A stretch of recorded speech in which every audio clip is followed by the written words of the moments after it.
Of course, a lot of your fantasy football team success is going to rely on how good your first two fantasy football picks are. But let's say things go bad, or let's say things go great and you're looking for a fantasy championship. You're going to win that league because you drafted perfectly in the middle rounds. This video today, we're going to talk about 4 middle round gems in your fantasy football draft that could elevate your fantasy football team. Roll the intro.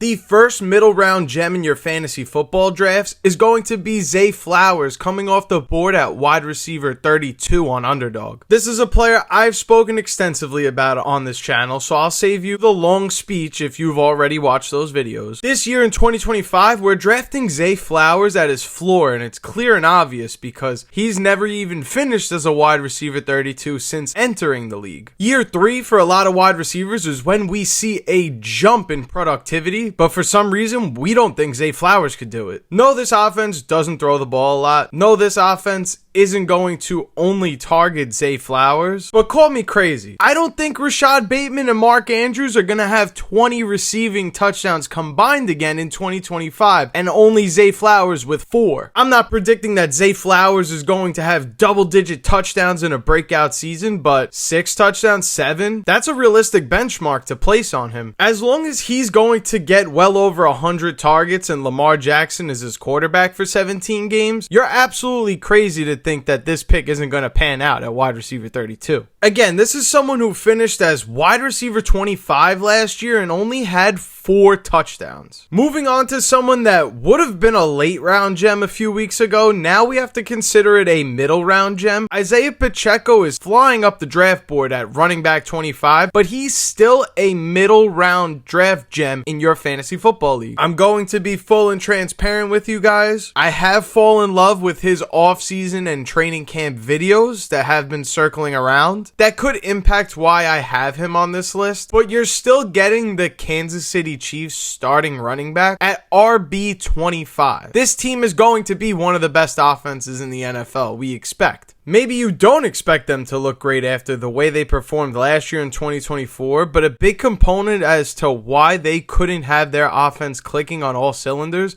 is because they couldn't establish the run. In terms of rushing yards per game, they were the 7th worst in the NFL last year, just better than the Dallas Cowboys, who we all know are bad at running the football. So I project Isiah Pacheco, someone who's finished and performed as a mid-tier RB2 in the past or a legit starting running back in fantasy. I'm going to draft him at RB25 on the dip, regardless of the fact that maybe his injury, as history would tell us, breaking your fibula leads to decline in productivity. I'm still going to buy in and take a chance on his ADP because it's so cheap. RB25 last year, around RB30, that's probably where you would have gotten Tony Pollard, and no, Tony Pollard wasn't a league winner. You're going to get a quality starter out of Isiah Pacheco at RB25 at the floor. And his ceiling, like we were drafting him at in 2024, is a top 15, top 12 running back. Shall we proceed? Emeka Egbuka at wide receiver 42, a late round draft pick if this video was a month ago in July. But today, Emeka Egbuka is a middle round draft gem. He's going to be the number 2 wide receiver in this offense until Chris Godwin gets back. That's a lot of targets and opportunity for this player to grow. I'm not trying to allude that Mike Evans is washed. He's consistently one of the best wide receivers in fantasy football. But we also know with how good last year's draft class was and plenty of other recent draft class history, these wide receivers out of the NFL draft are elite players immediately in fantasy football. Look at the Ladd McConkeys, the Brian Thomas Jr.'s of the world. These were middle round draft picks that ended up being gems. And I want to buy in on the fact that Emeka Egbuka is going to be the 2025 version of that. Last year, if you wanted the wide receiver and a really good opportunity that was a rookie to break out, it costed you a late first round, early second round pick in Marvin Harrison Jr. Or maybe it costed you a late second, early third in Malik Neighbors. I'm talking about taking a 6th, 7th round pick on Emeka Egbuka, and it could turn out being a great fantasy pick. I understand Liam Cohen, the offensive coordinator, is now the head coach of the Jacksonville Jaguars. But let's not forget this offense last year behind Baker Mayfield backfield had 2 top 15 wide receivers before Chris Godwin went down with an injury. I'm not saying that Emeka Egbuka is going to be a top 15 fantasy wide receiver, but top 25 wide receiver? I think so. And finally, the last middle round draft gem. If you made it this far into the video, make sure you smash that like button for your boy. And J.K. Dobbins at running back 34 on Underdog is our final gem in the middle rounds. I'm not going to say I am a believer as much in the offseason reports and videos like I was with Isiah Pacheco, but let's talk about J.K. Dobbins and the fact that beat reporters are saying that he looks like the starting running back over R.J. Harvey. I'm honestly going to call cap on that. I really don't believe it one bit, but what I do think is a realistic approach, and Sean Payton, a very smart football mind, probably is aligned with this idea. They used maybe not as early of a draft pick, but an early draft pick on this explosive running back. Every time he touches the ball, amazing things happen. He's got this quickness and speed that is imminent as soon as you watch him play, but he's just not the strong physical back that's capable of getting those short yardage situations between the tackles. But a little pass into the flat, this player could take it 50 yards for a touchdown. It kind of sounds exactly like Jahmyr Gibbs in his rookie season, where all we got to see was little glimpses, little hopes and highlights throughout early parts of the year until he finally became a 1A in the offense. And I think if that's the case, J.K. Dobbins isn't going anywhere. J.K. Dobbins is probably going to at least be on the field, which is enough to warrant this RB34 price tag. If J.K. Dobbins carves out a role as the goal line back or short yardage situations, and this is a 1A, 1B style offense, I believe both of these running backs could be fantasy startable. This really comes down to how is Sean Payton going to utilize these running backs and in what situation. We may see Dobbins get more carries in early down situations where he doesn't really go that far with the ball, and then here comes R.J. Harvey on second, third down, and there's a big explosive play and we're moving the chains. That could be the offense that we're looking at. The numbers and history would tell you that J.K. Dobbins is likely to get hurt this year, which is very true, but we can also look at it as a benefit or a pro that given his age, he's played such little games that he actually may be more likely to churn out another healthy season. Plus, let's be realistic, the cost you're getting him at anyway, you're not really worried about if he's going to get injured or not, you're just hoping it works. That's going to wrap it up for this video. Thank you guys so much for watching. Smash that like button if you like this video. If you're new here, feel free to subscribe. Doesn't cost you a thing. Would help the channel out tremendously and get these videos out to more and more fantasy football viewers like yourself. That's all I have for you guys today. Thank you so much for watching.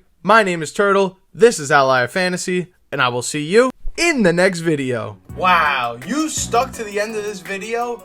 Thank you so much. If you're new here, make sure you check out one of these videos on the screen right now. And don't forget, before you leave, make sure you're subscribed so you don't miss any fantasy football videos on this channel. And that's all I got for you guys. I'll see you in the next one.